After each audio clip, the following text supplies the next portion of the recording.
That's generally how you get your foot in the door there. If I mentored somebody, they got a job. This is super exciting.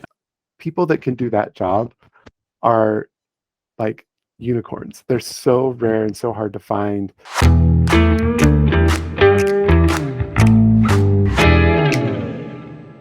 Jason, thank you so much for coming to our podcast, taking some of your time to talk with us. Let's do a little intro. Tell us a little bit about what do you do, where do you come from, the companies that you worked, and what are you doing right now? Yeah, so I'm Jason Kaiser. I've kind of worked at a lot of different places over the years. Got my start while I was still in school back in 2007, working at odd jobs. And I most recently was at Riot Games for 6 years as a visual effects artist. And then I left Riot about 2.5 years ago, around 2020, right at the beginning of the pandemic, and forged off to work full time on VFX Apprentice. So I founded that company, and we have by now like a whole bunch of instructors. We teach effects, animation. We also consult with studios and do a lot of hands-on work, in the trenches with production. And I'm having a blast with it. So yeah, that's a little bit. There was a lot of my life before Riot as well. Just working at indie studios. I worked on a game called Animal Jam. Worked on a few other small projects. Also had a chance to work for Netflix very briefly on one of their shows, and Cartoon Network even for a very brief stint.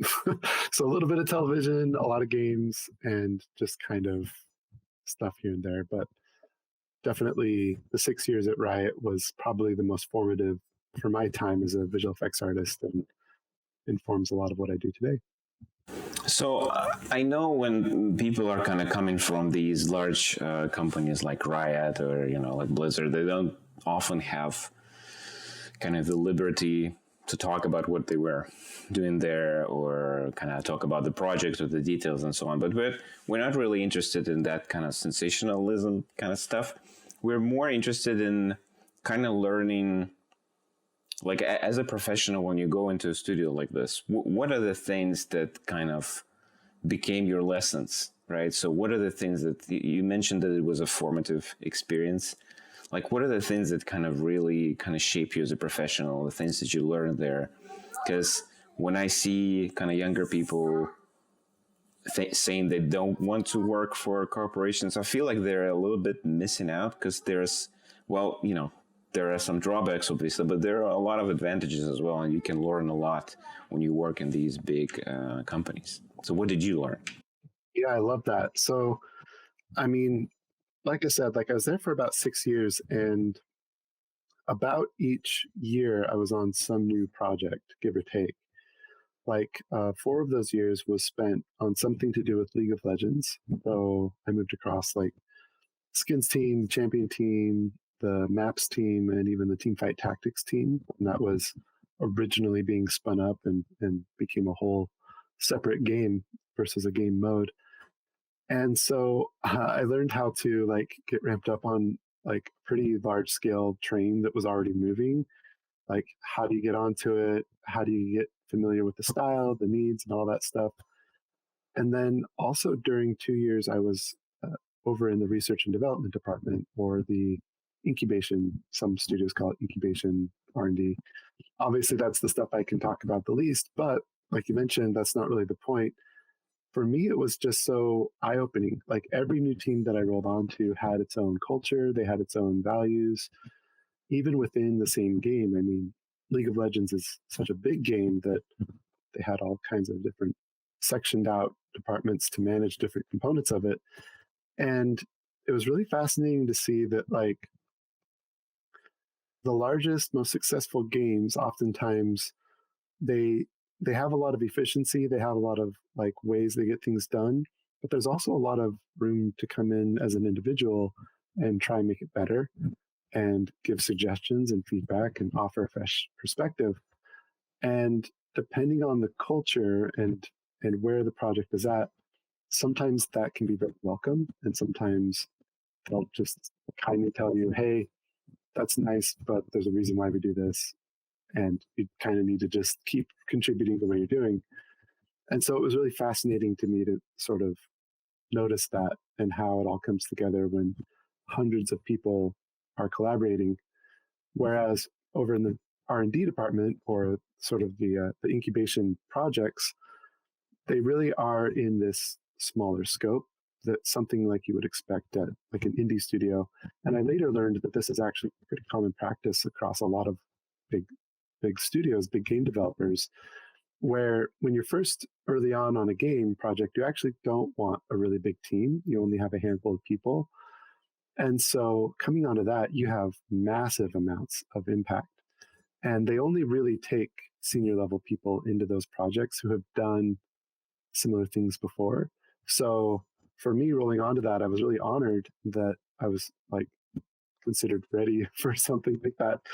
But it was a lot of fun coming in, and I'd say, cool, so where's the style guide? Well, there's no style guide. Cool, so what are my goals? Well, we don't know your goals yet. You have to figure that out for yourself.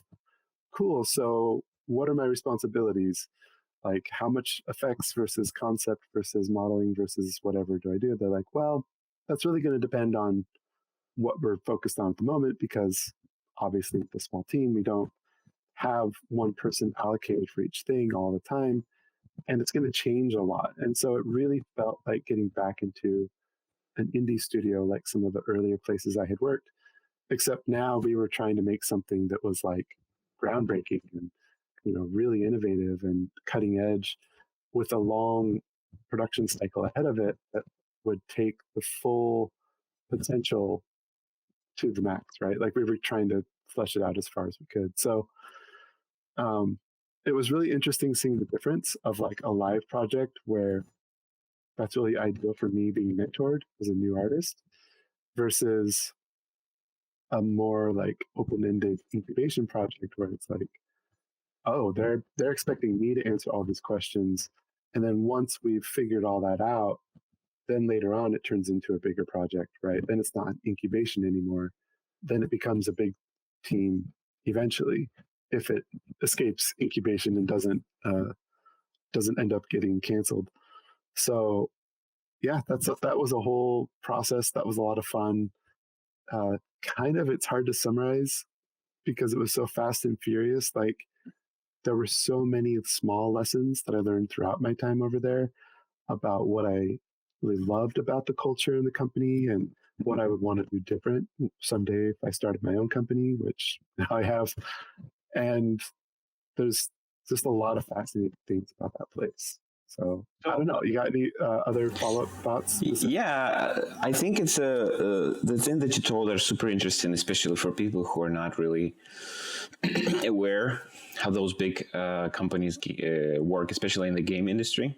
Because I mean, you've been in Riot office. I've been in Riot office. You go there, it's just like it's like Google, right, or like Facebook. There's a huge space. There's like you know, parks, and there are like cafeterias, and there are like coffee shops, and it's all kind of like League of Legends inspired. And you walk around, and there's like different rooms.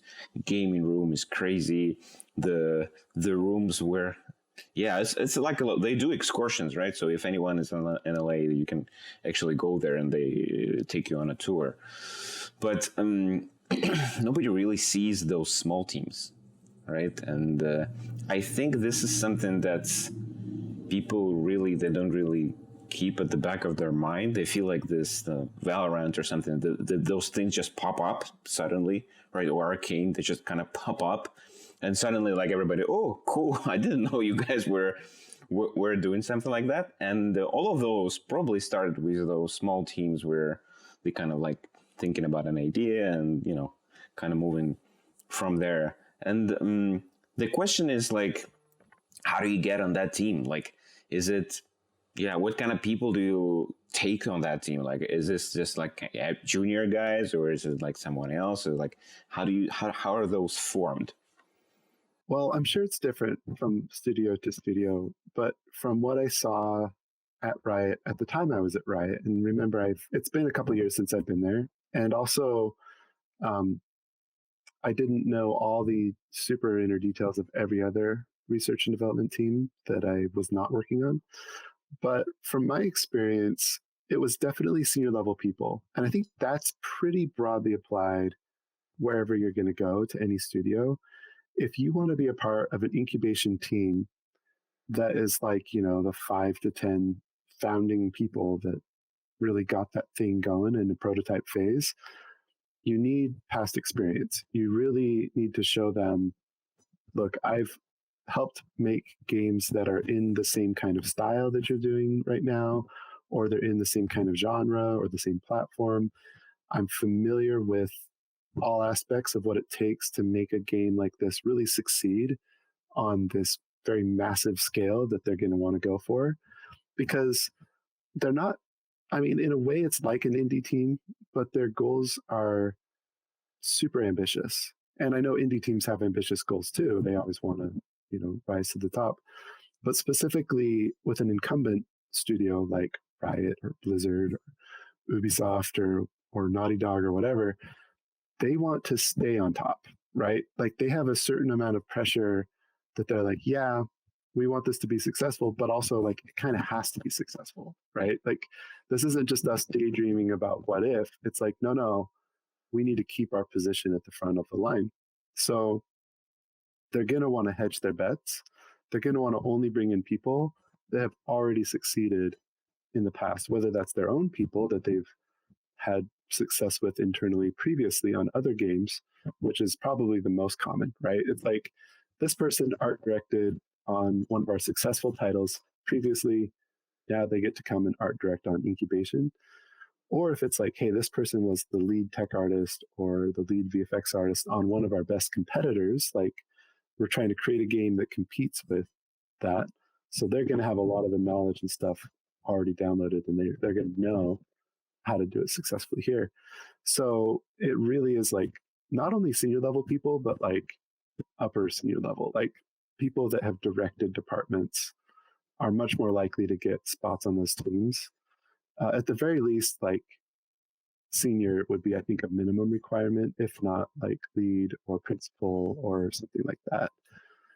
That would be an ideal way to get there. So maybe look at it as a longer term career goal if you're just starting out.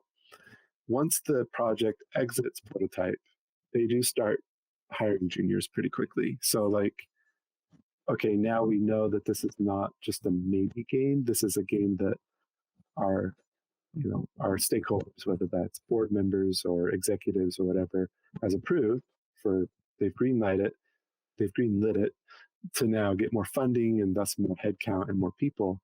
Okay, now we can bring on junior level people to mentor and get that fresh art style or the fresh programming insight or whatever that is to scale this thing up. But to create the initial nugget, the sort of core of what the game is and that early prototype playable demo, that's definitely going to be a superseding team from what I've observed. And again, might be a little different from place to place depending on who they can get, but that's generally how you get your foot in the door there. And yeah, this is super exciting. I feel like, again, this is not something that's kind of like out there. Not a lot of people know about it, and we do a lot of kind of we're helping companies with hiring, we're helping companies with finding the right people and so on. And you don't even realize like that in large companies, like if you take like Riot or Blizzard or anyone, kind of like Infinity Ward or something like that, there is like an internal recruiting circle going on, right? And when they're doing those little studios, they're kind of like cherry picking people from different teams and kind of like doing all of the stuff that you do externally when you're hiring, looking for someone or trying to poach someone, or you're doing this kind of like in an internal circle. And when you were talking, I mean, the example that immediately kind of pops to mind is something that Gabe Newell did with Valve, and his kind of, I mean, that guy is like, like a mass whiz, and I'm not even trying to retell what they're trying to do there, but a lot of companies are looking into that, and they're really interested to figure out how do you get people who are making these kind of like very obscure things. Like it's like blocks. When it's like a prototype or something, it's just like blocks moving on the a grayscale. On grayscale, there's not much going on. You don't really understand what's going on. And when Valve is doing this, they're basically doing the same thing. They're taking you do whatever you want, and they're kind of like they're called them like cohorts or like I don't remember, but basically it's like self organizational element. Like they organize into a tribe or something. They work together. If it doesn't work, they're kind of like go to other tribes, and it's like Well, that's a huge forever and element ever. too. Yeah, the dynamic between the teammates, right? That's critical when you're working on a project like that because it is so open-ended and it could be anything and it could go in a million different directions. And so you do want a team that is cohesive. And that's really tricky to find. A lot of these indie studios, you know, that really gel nicely around like a single amazing project, they hit their stride. And it's often because the core team is consistent from game to game, you know? Like, I mean, you look at how Transistor and Hades, like they're both just insanely beautiful, well done, tight games. Well, that's a very niche type group that's doing that. Well, bigger studios are going to look for the same kind of thing where they need that same cohesion and they need it to last for years because production on these games does take many years because the scope is often quite bigger because they have a bigger budget and they want to stay at the cutting edge of their market space, etc. But it is fascinating. The internal hiring is probably the most common thing I've observed. Like oftentimes I'll be talking with a friend at a studio and I'm like, oh yeah, how is it working? How is it going working on such and such game, that title that just came out? Are you excited to be working on the sequel? They're like, actually, I'm not on the sequel. I got tagged to go work on something I can't talk about, right? And this is very common where they'll have really big success on a title and they'll move them off to these like mysterious backroom hidden places where we don't hear from them. We don't know what's going on. And those projects might get canceled. So there's some things that I want to say going into this. It is a specific personality type that thrives in research and development. You definitely have to be okay with not sharing your work with the world for a long period of time.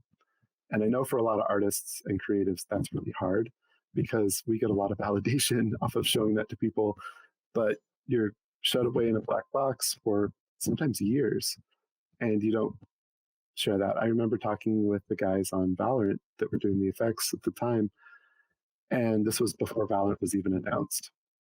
And they just were like, I feel like the career's going nowhere. Like they honestly felt like they had nothing to show for the last 2 years of their lives, you know, because the specific guy was on there for 2 years. And I can't really speak to exactly how long Valorant took to be created. I'll leave that to Riot and their press releases, exactly the timeline, but it's a long time. And so this guy was, you know, going 2 years of his career without being able to post to ArtStation, without being able to share any of it with the world. And he felt completely like down. Like he felt unappreciated. He felt unvalidated. He felt like he was really struggling. Meanwhile, I've talked with other people. One guy in particular that I was working with on R&D, he's like, yeah, the moment the team size hits a certain point, I'm out there. It's like the moment we've answered these certain problems and issues and we know what the game is and it's solved and we're confident, I get bored. I don't I don't want that world. I don't like that lifestyle. I like the unknown. I like being in the trenches. I like exploring and having my hand in different pots. But then the moment that I'm put into a box of, okay, now you produce this part of the game consistently and repeat that over and over, he's out. He's done. And also, he didn't like larger team dynamics. And so that was a big thing for him too. But yeah, so definitely a specific certain personality type that I would say thrives in that environment. You might think that you want it, but you might get there and then realize that it's not totally for you.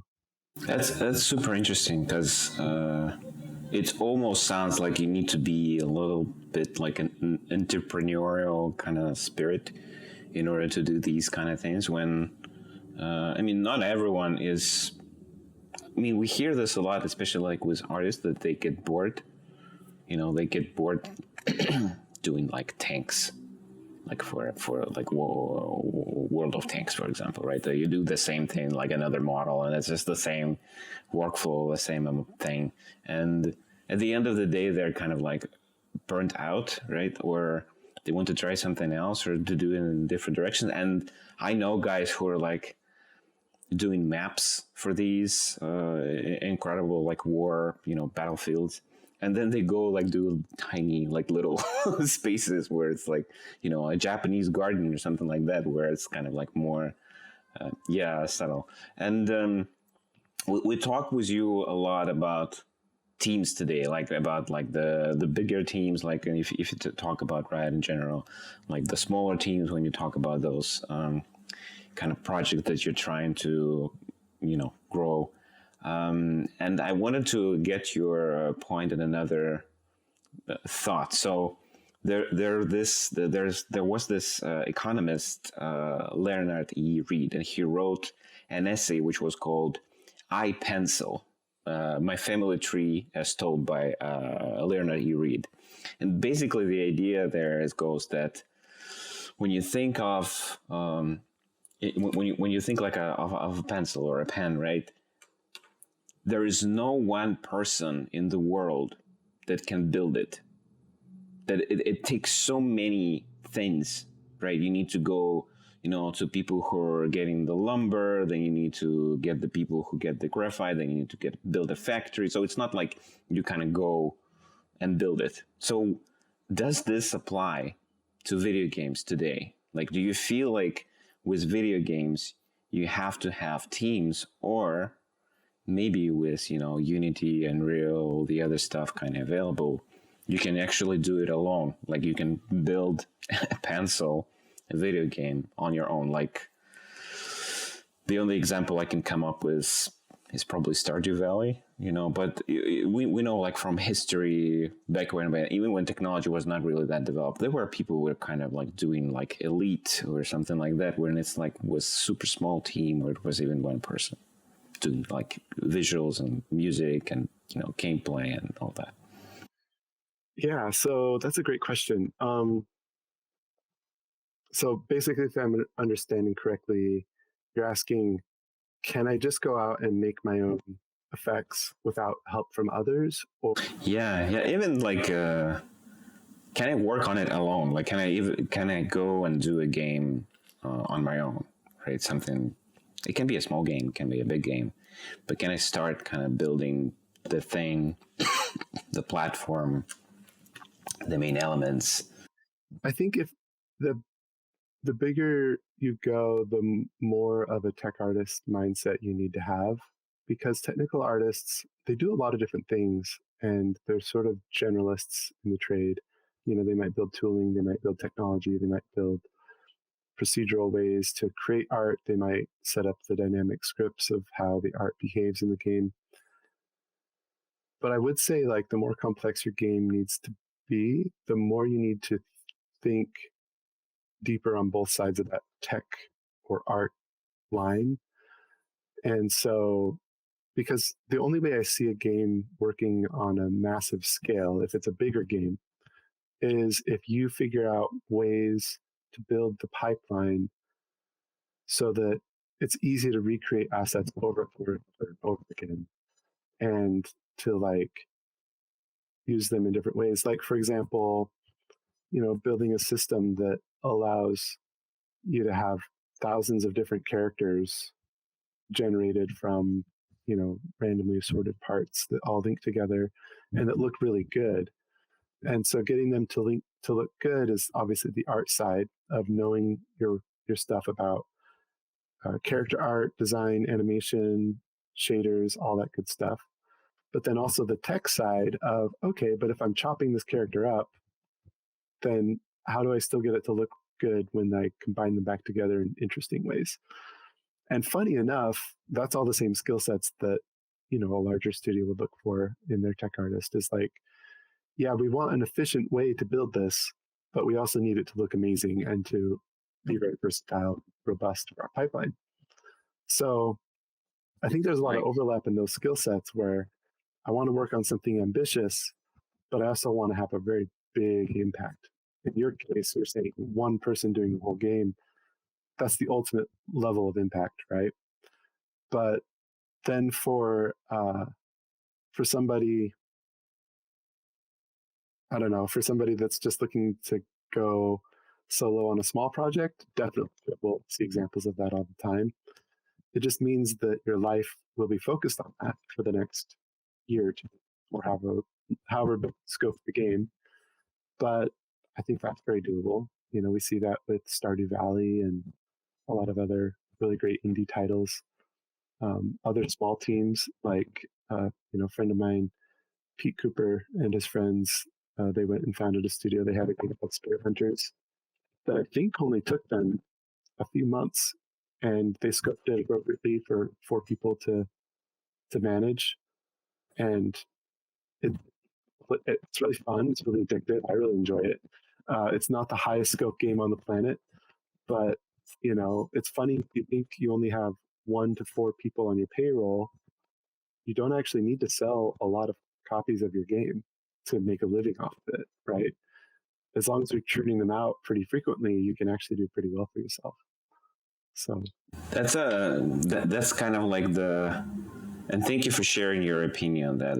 That's kind of like where we find a lot of the people in the industry now, where I know people who work in a big company, but at the same time they also have ambitions to build their own game, and they're gonna start building their game, and the game gets kind of like bigger and bigger, and then they are in this situation where they can't build a pencil on their own, so they kind of have to find collaborators and so on. And it feels like you were in the same position since you left Riot and then you started your own company, and you're doing this educational project that you're doing, and the consulting and all that stuff. So what kind of pushed you? Like, why did you decide to kind of go, especially like at the time where, obviously you probably didn't know about the COVID pandemic when you chose the timing to do it, but what was the reasoning? Yeah, I had made the choice to leave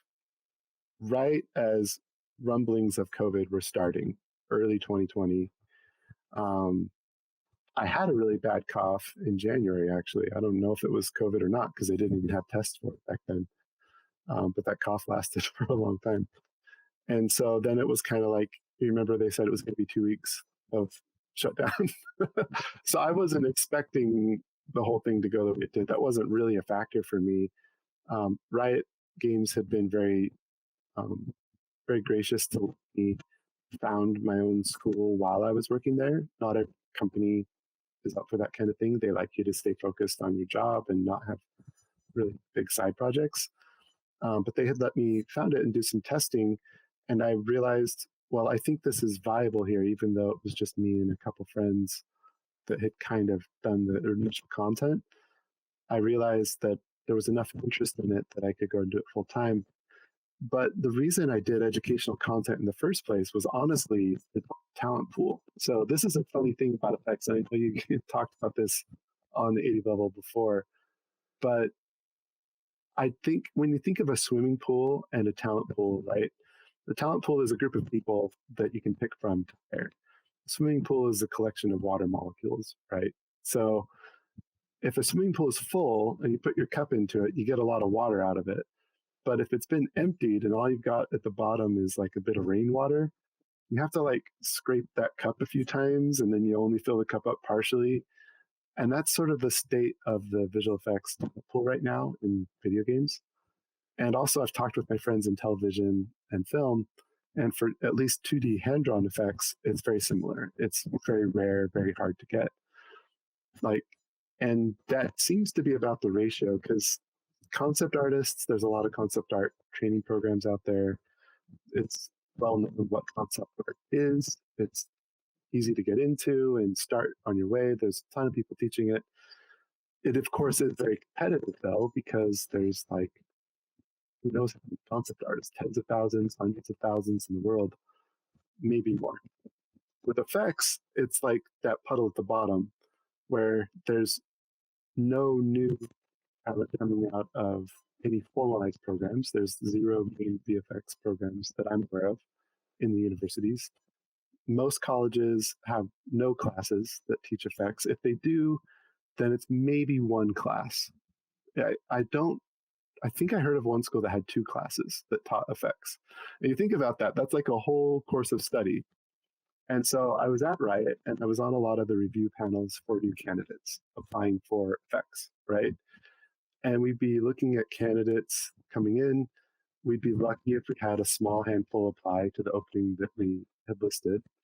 And of that handful, we'd be very lucky if somebody was qualified. It was very rare to find a qualified applicant. On the other hand, our friends in the other departments like concept art, character animation, character modeling, environment art, they had an abundance of applicants, right? And a lot of really amazing applicants in the mix as well. And that's just a sign of like how the pools have been filling up. And if I had to assign a ratio, I'd say there's probably about 1,000 concept artists for every one effects artist that's like qualified and ready to work, like willing to work, right? But then you go onto the team and you look at the team composition of any game, and it's a little different studio to studio, from project to project. But I would say a rough average would be one concept artist to one VFX artist.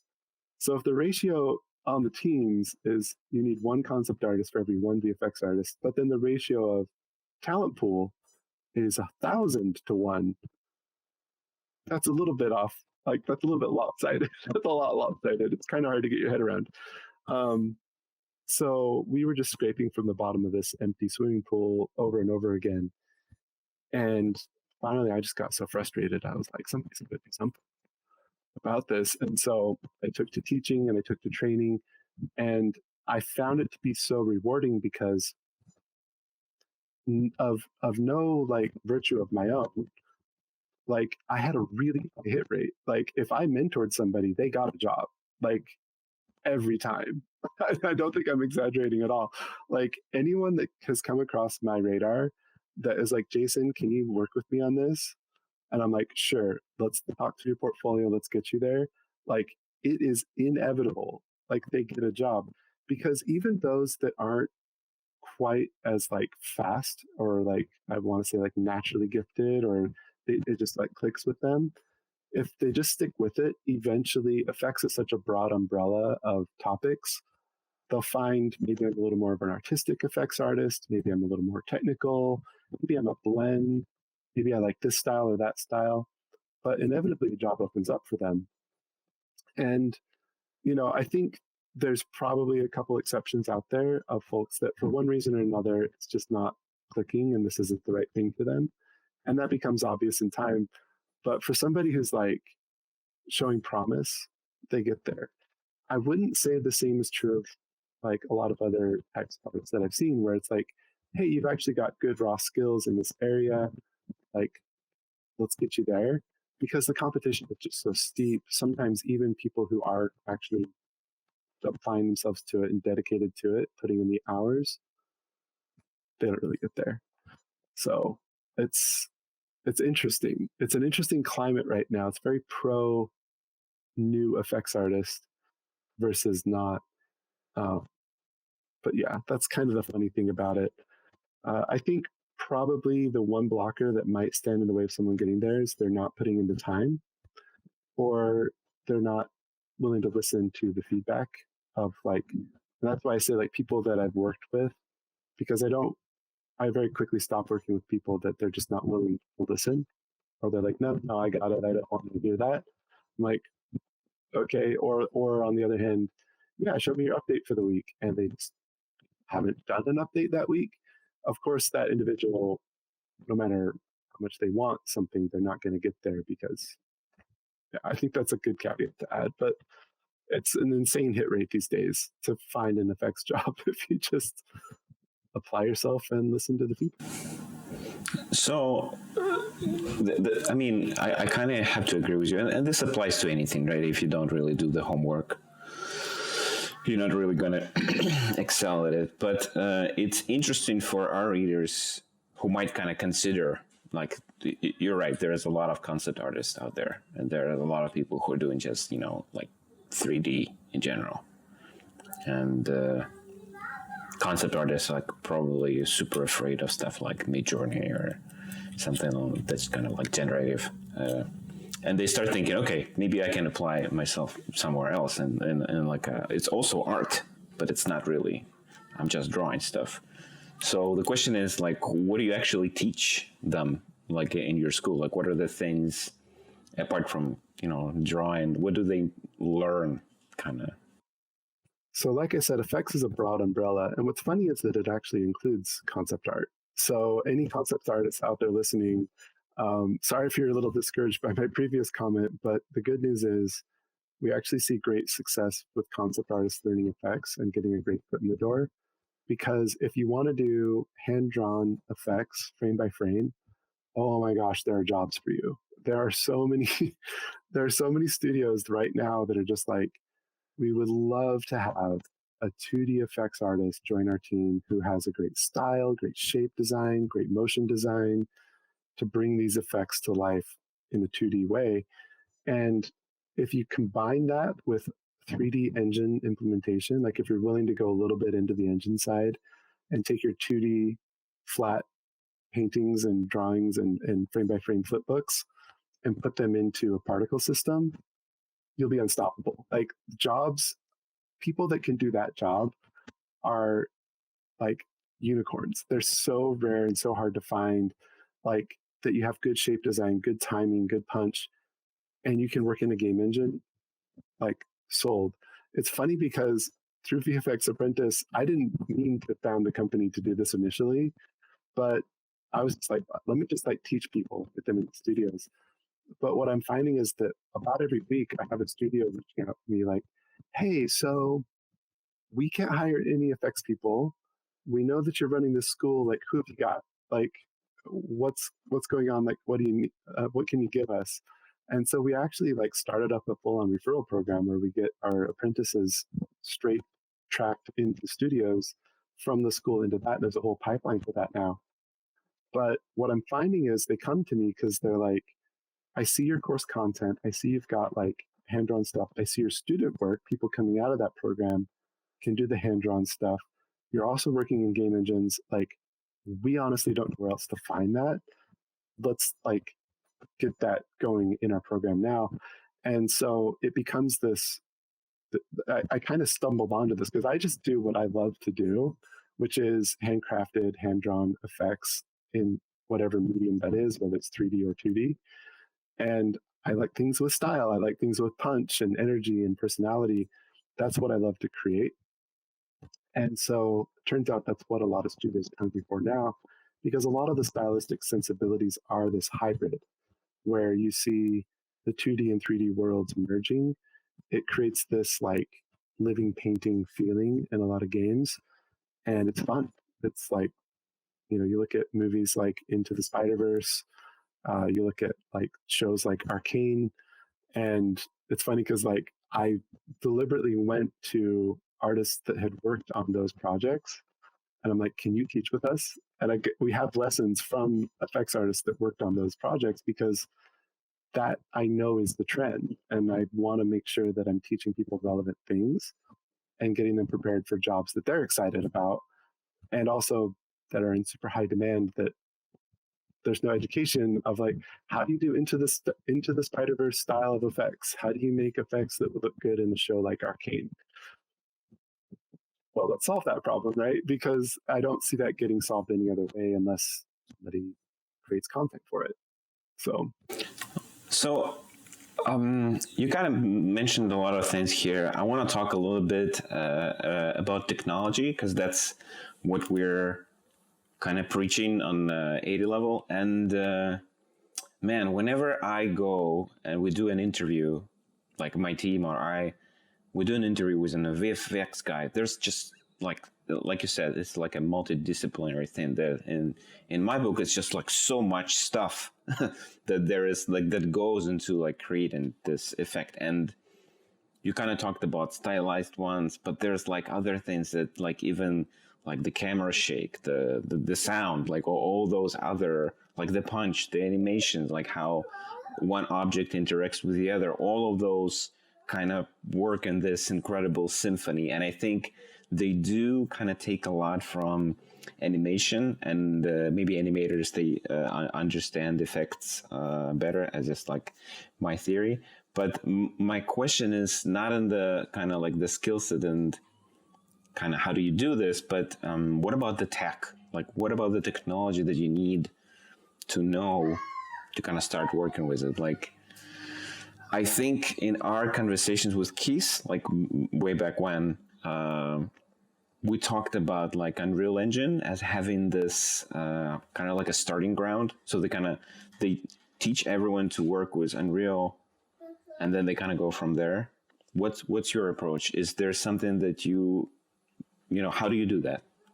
Well, I think one of the dangers is that by assuming VFX artist is a very simple term, that it's also a very simple definition. And it's really a very broad definition. And so you need to find your track. And this is something with VFX Apprentice that we've figured out over the years.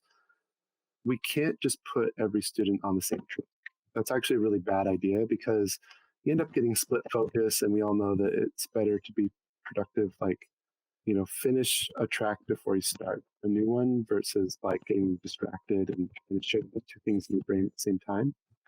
So I think of VFX art as like a degree program, and then you have your emphasis in that program. It's like, okay, I'm gonna be on this track of doing 2D hand-drawn effects.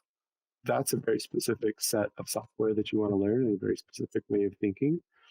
Or I'm going to do handcrafted 3D, or I might do dynamic 3D, or I might do simulated 3D. And each of those has its own set of tooling. I do think Unreal can be found in all of those, Unreal and Unity, and if you like Godot engine as well, like whatever engine you choose, it can work for all four of those that I mentioned.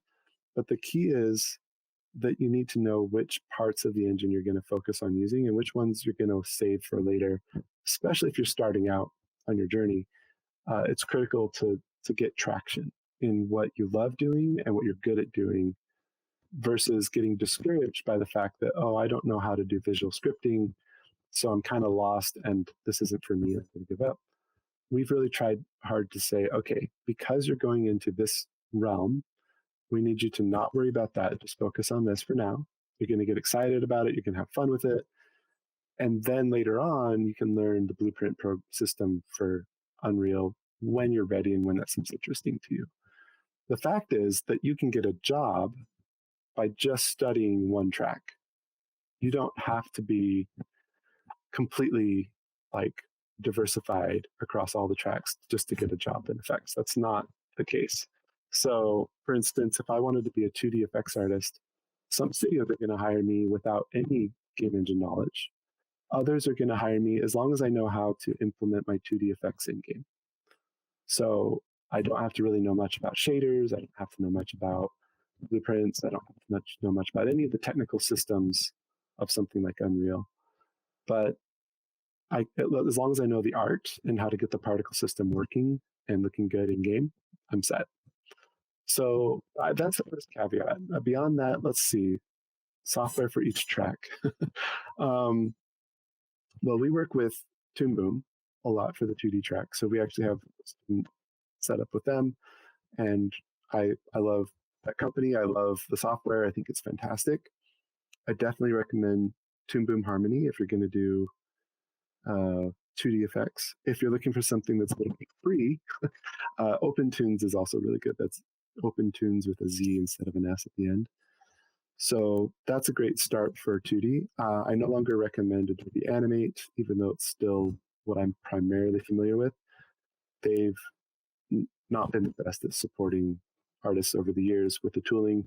So like the brush tool, it's just, it's frustrating. As an artist coming from an art background of like Photoshop or Krita or something like that, you're not going to have fun with Adobe Animate's brush. It's just going to be hard for you. So even Blender, I know Blender has like grease pencil, which is, if you're willing to deal with the complexities of Blender, that would be good too.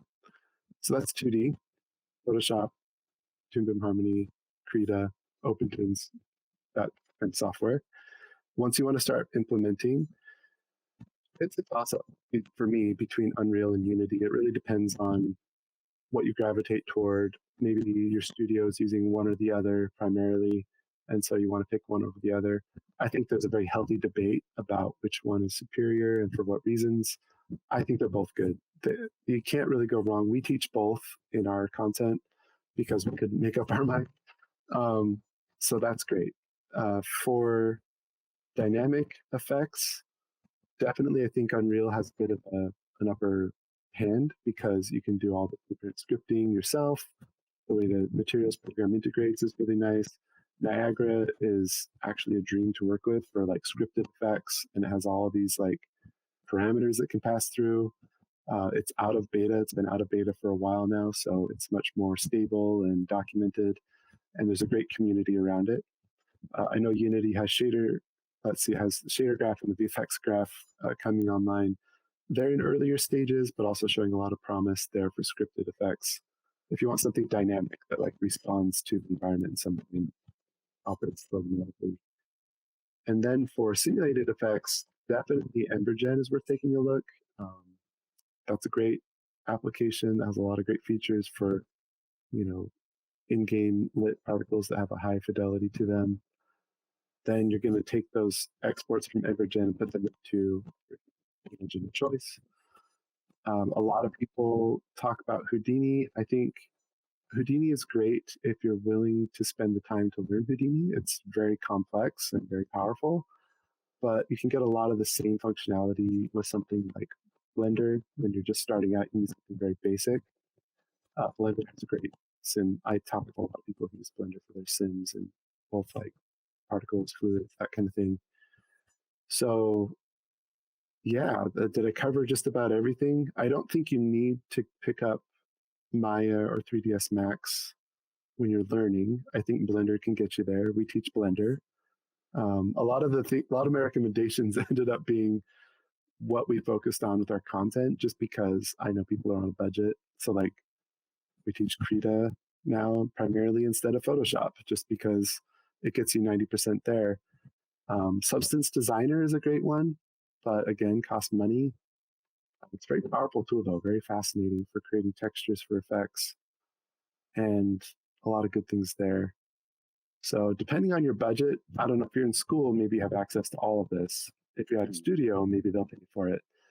But I mean, a lot of studios still use Maya for everything, but for effects purposes, you usually, especially handcrafted effects, you don't need the full functionality of Maya in all cases. Yeah. You just need something basic. So pick up Blender.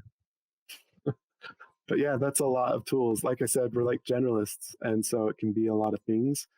But depending on your track, like if you're on handcrafted 3D effects, you don't need to worry about Toon Boom Harmony, and you don't need to worry about Embergen.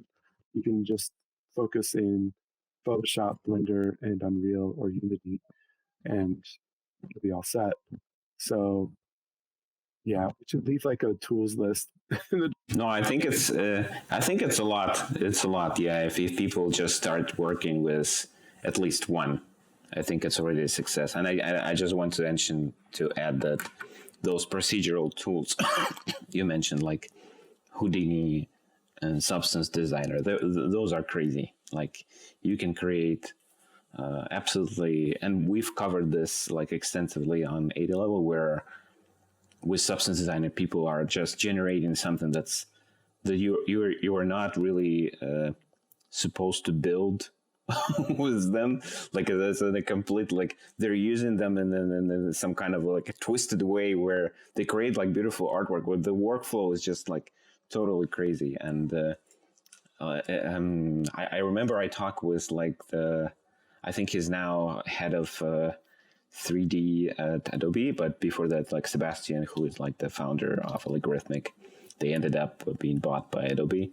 And he said like That's like even for him, the guy who kind of created this thing, even for him it was surprising, because people were kind of like doing this like demo scene like stuff where you wouldn't actually be able to do this, and it's not practical. It's not something that you're gonna put in a game or in a film. It's just kind of like, they're kind of experimenting for the sake of experiment, but the stuff they're doing is incredible. Again, I'm not sure it's going to be useful if you're doing VFX. Totally, that's worth mentioning too. And I think I might have scared some people with all the tools I rattled off. The fact of the matter is, I don't know all those tools, and I certainly don't know all the features inside of the tools that I do use. Effects, at the end of the day, you have to put something in the game on a certain deadline, and you don't have forever to like master every aspect of every tool. That's why I think it's healthy to say, okay, what track am I on? And for that track, what do I need to know?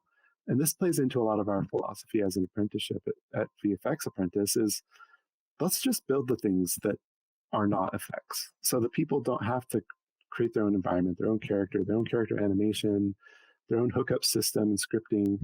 Like, just let them make the effects part, because you can't really start without knowing where to start. And in my mind, it's what's healthiest is to come into a project that's already built for you, that is already working, that has some effects that are functional. You crack that open and you see, oh, that's how they did it. Like, oh, that's interesting. Oh, what's this feature over here? And you just start tinkering around before you learn how to paint textures, before you learn how to do models. You're just in the particle system, kind of like picking apart, what does this do? What does that do? How does it work? So if we're talking about a starting point, like, just download Unreal or download Unity, crack open one of our test projects. We have a bunch of free stuff over on YouTube. Just check it out and like dissect it, study it, like pick it apart. That to me is the best starting point, because you'll start to learn a lot about yourself in that you'll know what gets you excited. Is it studying the frame by frame examples in Toon Boom Harmony? Or is it studying the particle examples in Unreal, or the simulated examples in Embergen, or whatever? That's, I think, the best starting point. Because whatever gets you alive inside and you're like excited about, that's a good sign that you should be up the track further. So, Jason, we talked about things that you kind of need to study. And I also want to mention, because we are almost out of time, one more thing that you need to study when you're doing VFX. And this is like a more fun thing, maybe, but those things are fun as well. Are games themselves, like from your career, like from your perspective as an educator and a game developer. What are the games, the projects that people should explore, have a look to understand what's it like to do quality VFX, or just like interesting VFX today, like not like at the beginning of the century, right? But what are the interesting titles to kind of have a look at? So I'm a very eclectic gamer. I play a lot of different games, and everyone has their different favorites, and I think that's wonderful that there's such variety out there. I'll just kind of do one or two from each category. So, like, if you're looking at, I'll start at the more technical end of things. Like, I just finished Horizon Forbidden West, and oh my gosh, the effects that are coming off of the what are they called? The specters, I think is what they're called. The Far Zenith bad guy robots. Sorry for spoilers for anyone who hasn't played the game. They have such like interesting and intricate advanced effects playing on them that I can't even begin to fathom how they did it. And it's all super high detail, and it's like well lit from the environment, and it has this very like believable component to it, but also it feels very fantastical and magical and just really dynamic. And so that game is gorgeous. There's another game coming out in January called Spoken. That just looks gorgeous. I can't wait to play that for all of the the amazing magical spells that it has, and just the way they've been able to integrate the style of effects with the style of the world, that it's just, some people call it realism. It's not really realism to me. I think the moment you take a photo, it's a stylization of reality, right? So even that art form isn't quite, but it is definitely like grounded. It's high detail. It's very believable, and it's just gorgeous. So those games for sure worth checking out. For the mid range, definitely this Korean title called Lost Ark is like something everyone's talking about. They say that it's over animated or hyper animated, the way that the effects look in there. There's so many types of motion happening inside of each effect, but it really does look like this living painting, that it's clearly handcrafted, but it's also very rich and full of like design, composition, color, motion. It comes together in a really beautiful way, that game, and such a massive like a massive focus on the effects and the quality there in that game.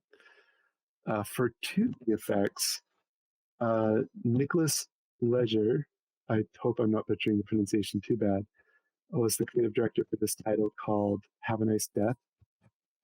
And the effects and stylization on that is just primo for 2D handcrafted or hand-drawn effects.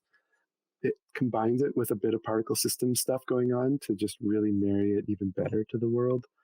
But just the style, the punch, the satisfaction of using those spells, it's just fantastic. So again, I'm a very eclectic gamer, and I try to give due appreciation to all styles and workflows.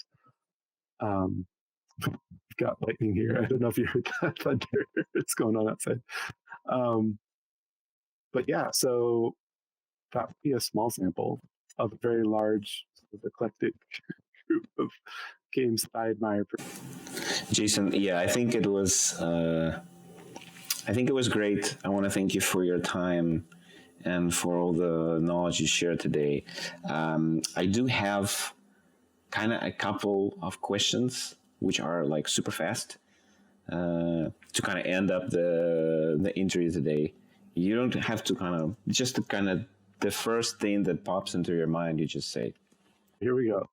All right. So, your favorite game of all time? Oh, my favorite game of all time. Probably Terraria, I'd have to say. Some kind of like an underrated game you want people to know more about. Oh, there's another open world builder called Portal Knights that combines Minecraft with action adventure RPG elements. And it has a great style, I feel. It's a really slick game. If you ever want to hop on a server with me, let me know, because nobody plays that game. But I have like such a well-developed server, and I just enjoy building in there. It's a fantastic game. All right. And the last question, what is the coolest, funniest fact about you as a gamer? A funny fact about me as a gamer? Yeah, like you maybe have like a lucky hat or like a lucky controller, or you don't play on consoles, or what's your trick? Sometimes I don't let my kids win and they still beat me. And my daughter is 6 years old. So I'm actually really trying, and she's really good. I'm having a hard time right now. I am not as good at video games as I would like to think. So yeah. Well, my daughter is like she's going to be 4 next year, like in February.